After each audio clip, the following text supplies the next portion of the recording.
Hai, Masya Study Stars, a tips power, jom level up! Unit 1, mengenali sejarah.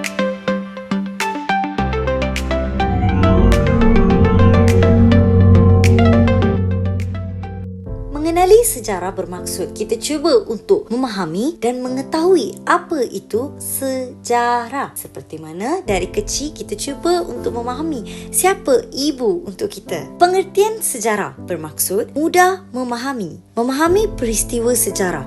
Apa itu sejarah?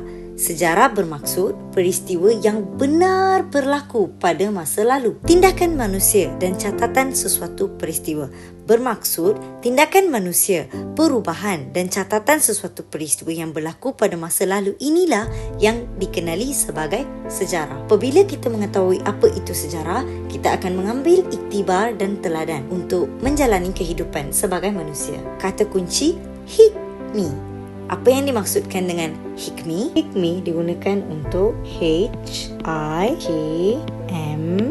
di mana hero menceritakan tentang tindakan manusia dan sebab-sebab mereka melakukannya. I, Ibn Khaldun, membicarakan peradaban manusia dan perubahan yang berlaku. Yang ni boleh diingat sebagaimana tingkah laku manusia. Perubahan yang berlaku, manakala Ku K. Kim boleh diingat sebagai peristiwa yang pernah atau sudah berlaku.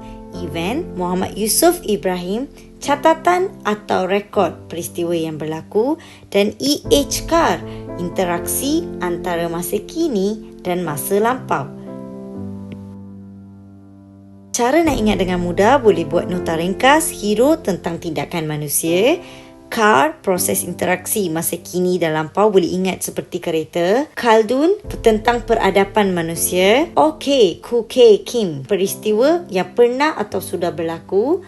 Manakala Yusuf adalah peristiwa lalu, catatan dan rekod. Kalau soalan bertanyakan siapa kata apa, fokus kata kunci iaitu tindakan manusia sebagai Herodotus, peradaban dan perubahan Ibn Khaldun, pernah berlaku, sesuatu peristiwa yang pernah berlaku Ku K. Kim, rekod ataupun catatan peristiwa lepas Muhammad Yusuf, dan interaksi kini lampau E.H. Carr. Boleh ingat melalui gambar yang diberi di tepi ini ataupun melalui kata kunci hikmi.